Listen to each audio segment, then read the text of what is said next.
So welcome back, everybody. Thank you for being here for this special edition of the SDG Media Zone at the Frankfurt Book Fair. And so in this session, we'll be talking about how publishers can tackle climate change. And we are having three speakers on the panel with us this afternoon, and my colleague Arne Molfenter from our desk in Bonn in Germany. And so I'd like to introduce our three speakers. First of all, we have Ms. Kathy Bale, who is the CEO of the University of New South Wales Press. Kathy is based in Sydney, Australia, and she's a member of the Executive Committee of the International Publishers Association and the Australian Publishers Association, where she chairs a sustainability working group. So very important for our conversation today. Thank you for being here. And we have Jörg Engelstadter, who founded the Canon Future Book Forum, which is a great name, with the vision of driving innovation and change in the publishing industry by connecting book printers and stakeholders in the publishing industry from all over the world. I think you've worked in sales and marketing for about 20 years, so a good depth of experience there as well. So looking forward to hearing from you. And we have Ulrich Schnabel, who has been an editor of the Hamburg Weekly Die Zeit for over 25 years. He studied physics and journalism and enjoys writing about topics on the borderline between the natural sciences and the humanities. From brain research and artificial intelligence to cosmology and religion. So I'm very excited to hear you today. You've had several prizes, I think, awarded to you for your work, and you're also active as a speaker, a trainer, and a moderator. But today we're having Arne moderate our session. So Arne, I think that I will pass it over to you. Thank you, Sherry, and let's turn without further ado to Kathy Bale. Kathy, your country, Australia, is heavily impacted by climate change, of course. How have these events in recent years encouraged you and your colleagues to act? Well, we have indeed been affected. We've had fires. So a few years ago, fires across the country, floods in recent years, and actually they're ongoing now in Australia, and the pandemic, which we've all experienced. So yes, Australia is a long way away from where most people live, but we're all affected by climate change, and it is the time to act now. So we're feeling it wherever we are in the world, but I think when we have these severe weather events, it promotes individuals to act, to look at what they can do in their part of the world. I must say governments are not always as responsive, and they can be slower to act. But when we have these severe weather events, we all think about what we can do. And we've certainly been doing that in the publishing industry, in the book industry in Australia, and I can talk further about sort of more specific things that we've been doing in the industry. Yeah, perhaps we dive into this in further detail later on. Let's turn to Ulrich Schnabel first of all, who can provide us with the big picture, so to say. Ulrich, climate change affects everyone. You've written a book which is entitled Zusammen, Together, and you discuss the importance of cooperation in overcoming issues that face us all, for instance, climate change. Do you think it's a realistic achievement in our increasingly divided society?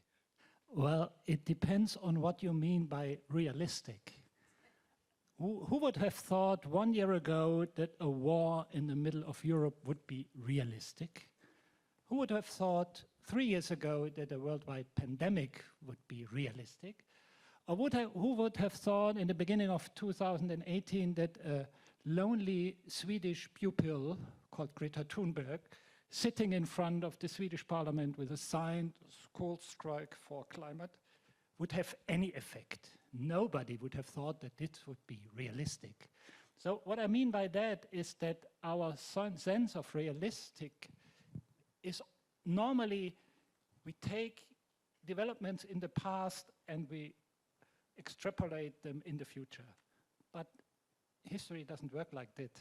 We have tipping points, things change suddenly, we have surprises. So future is open and everything can be realistic if we give enough power into it. So, well, it can be realistic. All right, thank you. Let's turn to Jörg Engelstadter. Jörg, Future Book forum's aim is to connect people within the publishing industry so that they may share ideas and shape the future of the industry. Did you feel that there was a disconnect in the industry previously? Yes, I think there's a big disconnect because of my feeling for this industry. Book publishing is that lots of publishers are more on a cultural mission and don't think really about the business. And so innovation is not really seen as something that brings them forward. And I think it was a long time where they really have not accepted this. So there are a lot of silo mentality, and we're not working together across the industry, across the supply chain about how to solve this. And I think it's very nice what you just said, and I think it's on the individuals. And I think, and that's what we just did. And we started with the Publishing 2030 Accelerator last year to think about how can we as individuals do something, because I think it's on the individual to change, and we have to start now. Everybody has to start, and I think this publishing industry is so laid back in lots of the processes. That's very interesting, and I think it's interesting to see it. I think the big publishers, they got it. Yeah, so you think in the Penguin Random Houses, the Hachette, the Planetas, they all have their teams. But to have a diverse market, we have this also in small and medium-sized publishers, that they also understand what are the benefits and how to survive in the future. So that's what I really like, and that's what I love in this industry, because it's a fantastic industry. But I think there is a not real understanding what technology could do in regards to this, yes. So there are a lot of initiatives. Let's turn to Kathy once more. You chair a sustainability working group for the Australian Publishers Association that developed the so-called Greener Publishing Guide. We just heard about global initiatives. Could you elaborate a little bit on the main takeaways from that guide and what we should know about? Yeah, of course. I mean, we've created this for the reasons that you've just been talking about, that it's so important to encourage collaboration across the book industry. And so we created a resource, an online resource, which we're updating regularly, because this is a live issue, and it covers production, supply chain issues, business practices, and how we might set standards and targets in the book industry. So there's a section on how we make greener books. It looks at the certification of paper and whether or not the paper itself is sustainable and how we might recycle it. And paper does contribute significantly to our carbon footprint, but that doesn't mean that we stop using it. It just means we consider the materials we're using and how we're using those materials. And we have very frank conversations with our printers about best practice.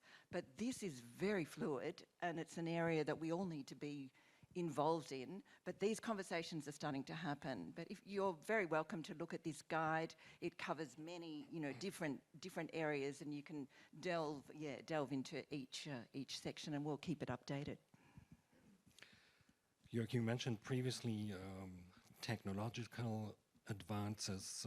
Could you perhaps give us further details? So what are the hot topics from your point of view? What is essential for the industry? I think it's data. Yeah, so I think it's when everybody, it's quite funny that lots of publishers, when I started with this, looking into publishing 10 years ago, I think the publishers thought their customer is the bookshop. Yeah, so that's completely wrong, because the reader, how can I make reading more attractive? And I think in this industry, how can we make reading more attractive? So we are in a time where everybody has a time budget. And how can you go either out with friends, you watch Netflix, or listen to Spotify, or you maybe read a book. So, but data could make this more targeted. So it makes it more relevant. So how can I address this? And that's the reason why I think more and more the publishers need to understand who's my reader. And it's quite simple if you look into education. Yeah, so my son, he got every year in Munich a lovely mathematic book, and there's a stamp on it with 10 fields. So this book lasts for 10 years. And to be honest, for 10 years, there's a lot of change could happen. And you could make learning experience much better with data. So let's get it changed. And I think this is something we all should work on. And I think the SDGs, it's not only there, but in some areas, yeah, data could change it. Ulrich, you're not an outsider, you're an insider. You work as a journalist and book author within the publishing industry. You expressed your hope that things can change over time. From your perspective, what would you recommend? How do you think a large industry, and this publishing industry is a very large industry, as we can see in Frankfurt, of course, could contribute to climate action? Well, I think we have often a wrong notion of change. We think for change we need a majority to do things and then it changes. But if you look at changes in society, you see in the beginning there are just a few pioneers, also named crazy people who have crazy ideas for the others because they try something new. But if they gain some momentum, then there are more, and then suddenly it flips because everybody wants to be, they are seen as role models, and everybody wants to be on the trend. So it can flip very, very fast, and I think it's very important to start such initiatives, even if in the beginning you have the feeling you are lonely or you are the only one and nobody understands, nobody supports you. But if you go on, well, Greta Thunberg once said, the step from 1 to 2 is the most important. If you have one like-minded person or one other company or one other industry who joins you, then you can drive a momentum that gathers more than you are 2, then you are 3 or 4, and so on, and then you can flip society. So what I mean is you don't need a majority to change things. Even scientific experiments show if you have 25% of dedicated people, they can overthrow the majority because the majority normally don't have strong opinions, they just follow what the others are doing. So if you have dedicated people who are doing something, then you might attract a big majority to follow you. So, all right. Kathy, tell us a little bit about best practices when it comes to the industry's efforts to combat climate change. What is an example of these efforts that really struck you? Okay, well, our mantra in Australia is print locally, promote globally. And we try to print books in Australia rather than send them by ship or by air from different parts of the world. And like 10 years ago, I was here in Frankfurt talking about this with publishers in the UK and Europe and America whose books we were importing, saying if we had your digital files, we could print your books there. And I used to get some blank expressions, and this has really changed, partly because of the pandemic and all of the supply chain disruptions during the pandemic, but now for environmental reasons. So publishers are looking at ways we can have what the IPA and its Accelerator project is calling a distributed printing network. So that's sort of one best practice I think that many publishers are now working towards. We're printing on demand rather than doing these big print runs and then filling warehouses with stock and then wondering how we're going to pulp them or get rid of them. So this is a big change. Yeah, really printing to meet demand and understanding our market. Yeah. Yeah, Jörg, on-demand printing is definitely a good instrument. So is local printing. You told me before this panel. What else could it be? I think it's very nice what you just said, and I think Australia is a blueprint for this because not because of Australia so big, but it's a Western European mindset, and all the publishers also from the UK would like to sell their books there. Yeah, they do. But what they did in the past, and you might don't know this, it's they printed these books in China, yeah, shipped them in the warehouse to east of London somewhere, and then they ship it down to Australia because they're going to sell it. And guess what? 30% of these books are not sold. So you send them back, and then you destroy it. And people don't know this. And that's the reason in this Publishing 2030 Accelerator, we said, people don't really understand what is the impact of a book. And if I buy a book, hey, it's paper. It's great because of actually 74% of paper in Europe is recycled. Yeah, so it's a real good product actually. But the joy we do with these books, this is wrong. And I think this needs to be, and it needs to go down to the consumers. The consumer needs to understand like a carbon neutral, nutrition scale, or fair trade bananas, or something like that. Hey, that's a good book. Yeah, I understand it. And I think it's also the point because everybody in Germany, or actually the whole industry, likes to upsell these prices. We haven't increased price for books for years. And if you see the inflation, it got even cheaper. But how can we upsell this? Because, hey, it's produced here, so it's a carbon neutral product. I got it. I pay €1 more or two. So this is what we don't get. And I think that's what print on demand could do. Yeah, good point. Question to Ulrich. We need consumers who are aware. How do we achieve this? How do we achieve scientific literacy in finding solutions to social problems? Well, Like, scientific literacy is, of course, it's important that people understand things and that they're able to discuss things, but we should not overestimate scientific literacy because studies show that, for example, if you ask people about their opinion on climate change, then you find, for example, in the United States that Republicans are mostly against climate politics, independent from their scientific literacy. Even worse, that people who are more educated, they find more reasons against climate policy. So what I mean is that education can lead to better explain your gut feelings, but the decision is not on the mental level, it's more on the emotional gut feeling level. And I think we have to address this level of, well, decision making, be emotional, not only address mental and rational arguments, but also to address emotions of the people. And in relation to climate change, it's quite difficult because if you look at psychological studies, they show that if you have an overweight of negative informations of climate change, it makes people turn away from everything because they think, oh, that's too big, I can't do anything, and they take completely away, and they do nothing, or it's even worse, they say, oh, everything is lost, if I fly or not. So what we need is a sort of constructive journalism who also not only explains the negative side, but also gives hope and shows initiatives that are positive and so on. I think, well, that's not yet publishing side, it's more content side, but, well, I'm a journalist, so I look more at the content side than on the publishing side. yeah. Kathy, you wanted to jump in on that.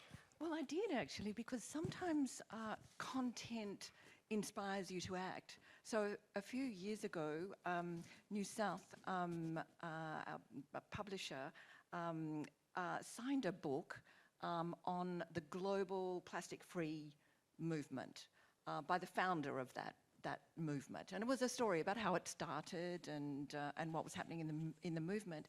But this was a challenge to us as publishers because we had to consider how we could produce a book that was plastic free, because that was the content of the book. And so we had to look at all elements of the book's production. And we looked at our standard covers, and it had a plastic laminate on it. So we had to go to the printer and say, well, we can't have a plastic laminate on the cover. We're going to have a different kind of matte varnish. Books are often shrink wrapped. A lot of art books are shrink wrapped in plastic. And some of our books were being shrink wrapped. So we said, no, we can't have shrink wrapping on our plastic free book.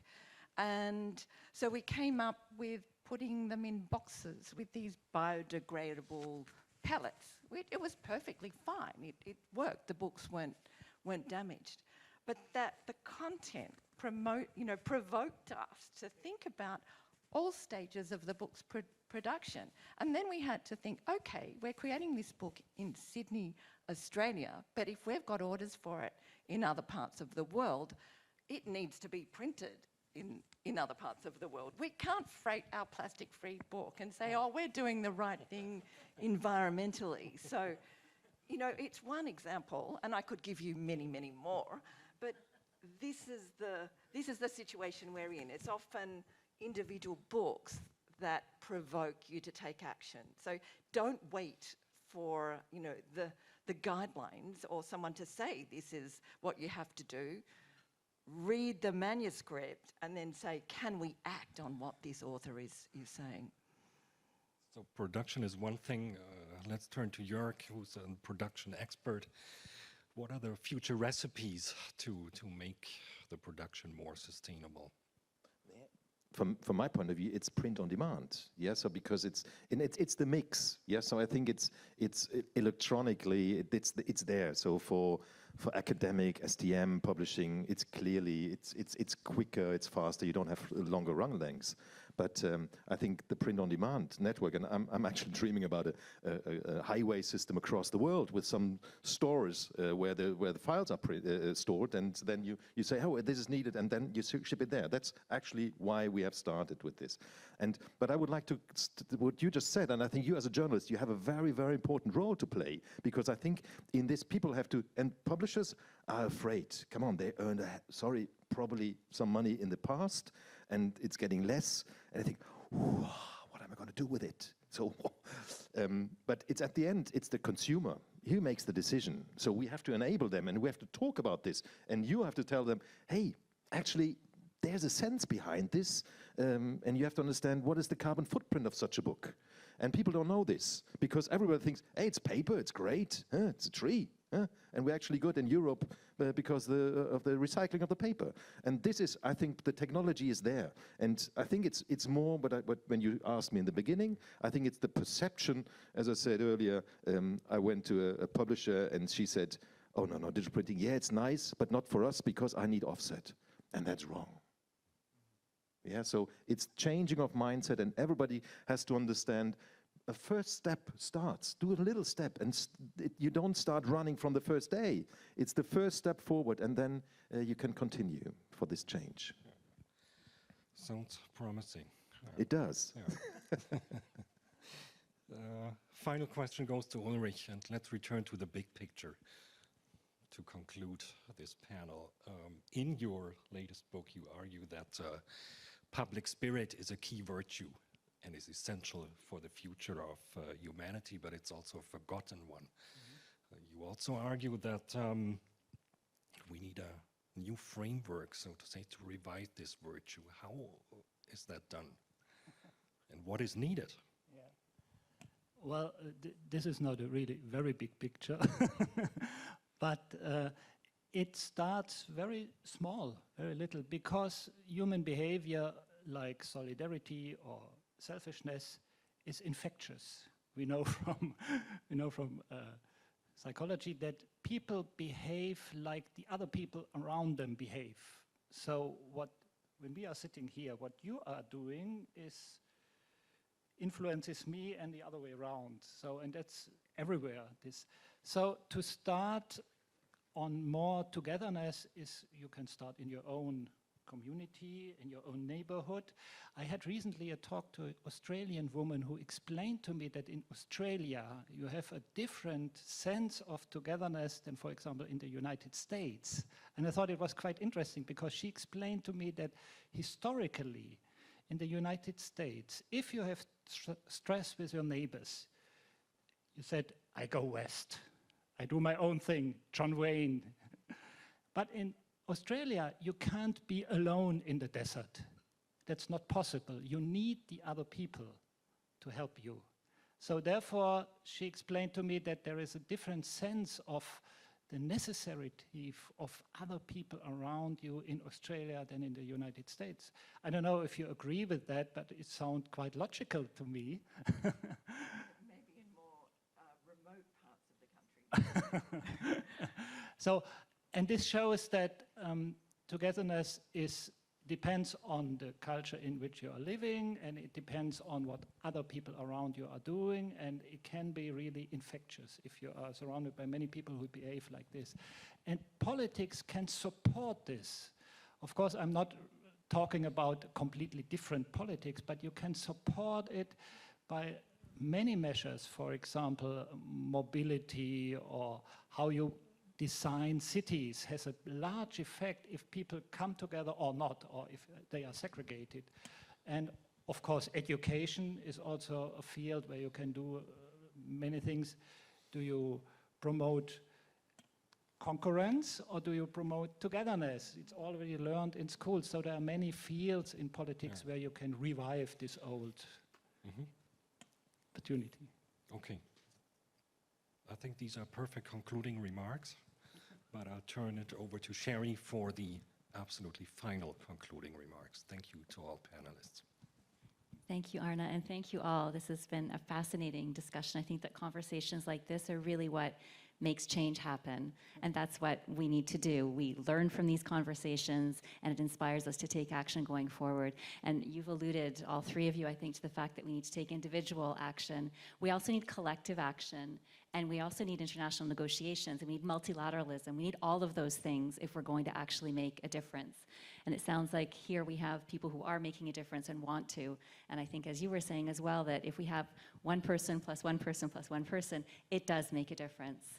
You know, Greta Thunberg is a good example. She started off very small, and now she's a global celebrity. And I do think that that's really the path that we have to take, and that we can work towards a more sustainable future if we do it together.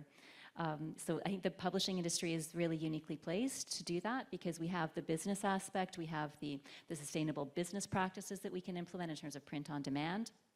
I just like to open a parenthesis and say we also have to bear in mind the carbon footprint of data centers. When we're sending files, we're doing digital books, there's also a carbon footprint for that too. So having a balance, I think, between all of those things is really very important. So we have the business side where we can be very impactful, and then we also have the content side. We're uniquely placed to be able to publish books that can also move the needle, inspire people to take action and to change the way that they think and then the way that they do things. So thank you for being a part of this. Thank you to all of you for being here, and to also hopefully being part of this and making change in the world that we live in. Thank you.